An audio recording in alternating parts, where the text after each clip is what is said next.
Episode 14, Unmade. Ash knelt in the center of the pyre chamber, Echo limp in her arms. Her screams still echoed through the stone, raw, animal, grief-stricken. The air around her vibrated with magic, unstable and rising like a storm about to break. The shattered nexus pulsed weakly, its runes flickering.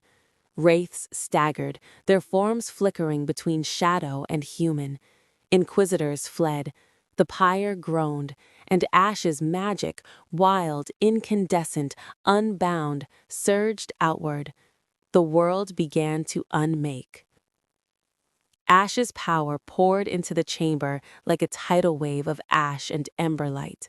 The machinery of the pyre, silver conduits, crystal channels, blood-forged gears, began to dissolve.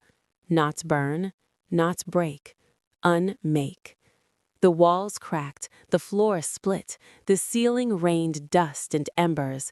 Shockwaves rippled through the entire spire, lanterns shattered, wards collapsed, soldiers screamed as wraiths, suddenly freed from their collars, turned on their captors with the fury of centuries. Across the fortress, silver collars fractured like brittle glass. Hundreds of wraiths gasped, their eyes flickering with fragments of humanity. Ash barely noticed. She held Echo tighter, rocking her gently, whispering her name through tears. "Echo, please, please come back." Echo didn't respond. Her eyes were vacant, her emotions gone, her soul hollowed out by the pyre's blast. Ash's heart cracked open, and her magic surged again.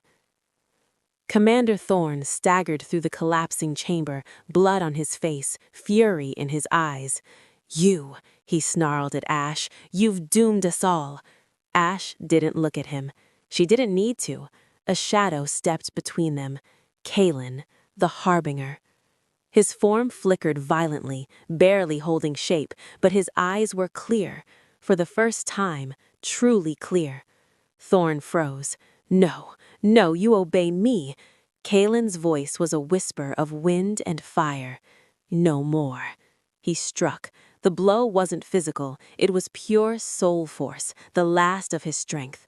Thorn's body crumpled, his armor cracking, his eyes wide with disbelief. Kalen turned to Ash, weighing. "Ashenvale, end it. End me." Ash met his gaze, ancient, weary, pleading. She nodded. She reached out with her magic, gentle this time, reverent, and touched the ash of what he once was. "Rest," she whispered. Kalen dissolved into soft gray ash, drifting upward like a final breath. His last word echoed in her mind. "Thank you." Ash looked down at Echo, her Echo. Her fierce, stubborn, brilliant Echo, now hollow, fading, slipping away. Ash's tears fell onto Echo's cheek. "If I can unmake what fire destroyed, if I can give rest to the dead," her voice broke, "maybe I can call you back." She placed her hands on Echo's face. Her magic, wild, burning, unraveling, shifted. Not destructive, not ending, restorative. She reached into Echo's soul, into the void where her emotions had been consumed. She felt the emptiness, the cold, the silence, and she filled it with every memory they shared, every laugh, every touch, every whispered confession. Every moment Echo made her feel alive again. She poured her love into Echo like a lifeline. It hurt. Gods, it hurt. Her magic burned through her veins, scorching her from the inside. She felt herself unraveling, her power burning out like a dying star. But she didn't stop. "Come back to me. Please. Echo, I love you. Come back." The chamber shook. The nexus cracked further. The freed wraiths dissolved into peaceful ash, their souls finally released. And then Echo gasped. Color flooded back into Echo's eyes, blue-gray, stormy, alive. Her breath hitched, Her fingers twitched. She blinked, confused, terrified, overwhelmed. Ash! Ash! Ash sobbed with relief and collapsed. Echo caught her, arms wrapping around her instinctively, protectively, desperately. Ash! Ash, stay with me! Ash's eyes fluttered. I'm here. I'm here. Echo pressed her forehead to Ash. You brought me back. Ash smiled weakly. I'll always bring you back. Her magic flickered, then went silent. Echo felt it. Ash, your magic. Ash shook her head. It's okay. It's worth it. Echo held her tighter, tears falling freely.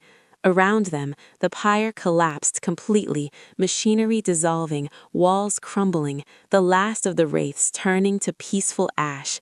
The Empire's greatest weapon was gone, forever. Riven and the surviving rebels burst into the chamber, coughing through the dust and smoke. Echo! Ash! Riven shouted. We have to go! Echo lifted Ash into her arms, reversing every moment Ash had carried Echo, every moment she had protected Echo. Ash rested her head against Echo's shoulder, exhausted but alive. Echo whispered, I've got you. They fled the collapsing spire, stumbling through smoke and ruin. Behind them, the ember spire, symbol of the Empire's power, crumbled into ash and light.